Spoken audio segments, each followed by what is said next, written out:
Ola, e benvidos á sétima edición do Tico Diario, o informativo do Servicio de Audiovisuais da Deputación. Un informativo diferente e con protagonistas que vos resultarán familiares. E mércoles 10 de abril, comenzamos con noticia da semana, demanda a nosa compañeira Lucía Villada.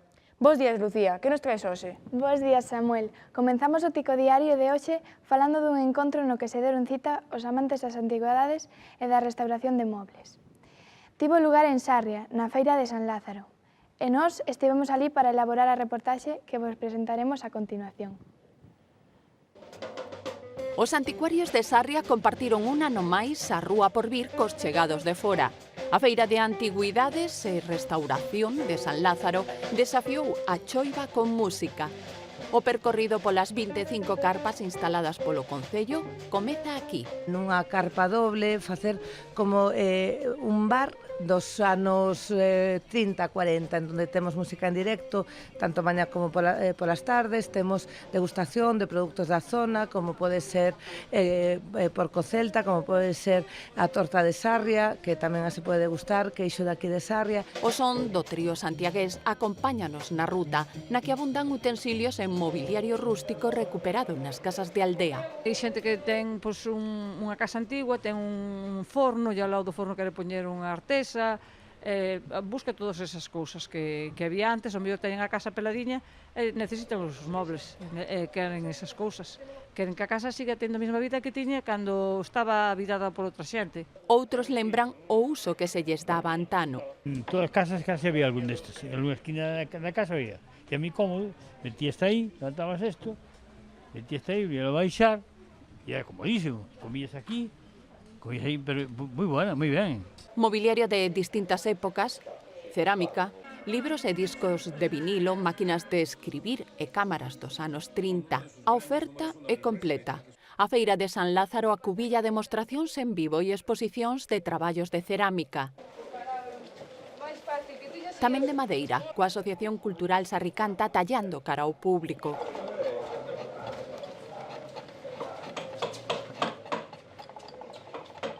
Estes son encaixes tecidos polas palilleiras da Asociación do Camiño de Santiago. Todos os anos participamos na Feira de Antigüedades de Sarria e sempre intentamos colaborar o máximo posible co Concello porque eles tamén participan moitísimo en todas os eventos e todas as cousas que nos facemos. De feito, a vindeira semana celebran a 8ª xuntanza de palilleiras Vila de Sarria.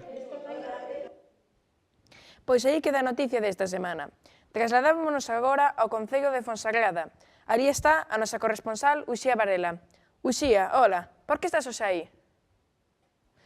Ola a todos e a todas. Pois veredes, atópome na Fonsagrada, onde ven de celebrarse a Ruta dos Lobos, nunha xornada marcada polo frío e a neve. Por mor do mal de tempo, acurtouse a distancia prevista, pero os ciclistas participantes gozaron do percorrido polas fermosas paisaxes da montaña lucense. Pero mellor é que o comprobedes no seguinte vídeo. Conta atrás e parten da praza do Concello da Fonsagrada facendo fronte á neve mesmo na rampla de saída. As condicións meteorolóxicas condicionaron este ano a Ruta dos Lobos. A neve baixou de cota, entonces unha zona que se iba a pasar, que é a zona de Pedras Apañadas, pois tiña por encima de 10 centímetros, entón houve que suspender esa ruta larga, facer solamente a ruta corta. 33 kilómetros nun circuito con 1.200 metros de desnivel positivo e 2.400 acumulado. Ás veces, coa bicicleta ao lombo. Viñas para facer a larga, fixémola corta, pero de maravilla, valeu a pena virnos a Coruña. Eso que pola mañán o tempo non axudaba a salir. A seimeira de Vilagocende, sen dúbida, é un dos puntos máis atractivos do percorrido. Ali houbo tempo para facer un descanso e deixar constancia do seu paso pola fervenza. A corta foi máis difícil que a larga de outros anos, porque o terreno estaba moi embarrado e a bicicleta engancha moito máis complicada, pero bueno, ben, ao final a mañá quedouse ben, agora incluso está salindo o sol, e o que se trata é de non mancarse, pasalo ben e divertirse. A dos Lobos é unha ruta na que os participantes amosan a súa deportividade nos tramos que presentan dificultade. Que prende, culo para atrás! A satisfacción co resultado final da proba veuse tamén de volta o punto de partida. Me gustó la ruta mucho, la zona del río, esos senderitos, un poco peligroso, pero me encantó. Pensaba que íbamos a pasar mucho más frío, pero no, la verdad es que no, acompañó el tiempo, me gustó mucho. Repetiré seguramente, ¿eh? A sexta edición pecha coa decisión firme de dar continuidade á proba de montaña que percorre a Fonsagrada. Que boa pinta ten esa ruta dos lobos. A ver se podemos achegarnos por ali. Sigamos con o noso informativo. Chegamos agora a Ático en Costa.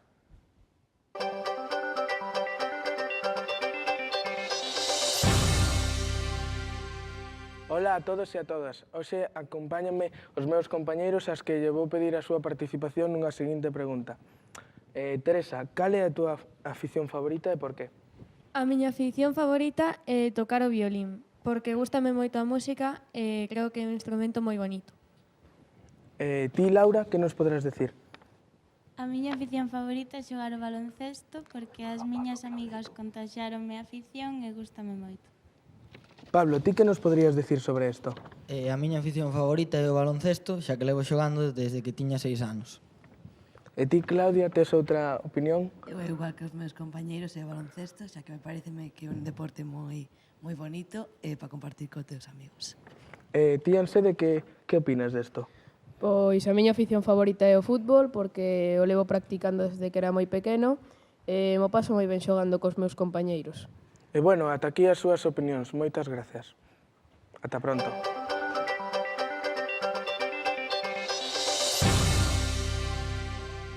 Ata aquí a actualidade. Así despedimos hoxe este Tico Diario. Moitas grazas aos participantes do Colexio Fingoi de Lugo pola súa colaboración, así como todos os que fixeron posible facer este programa. Imos agora coa información do tempo.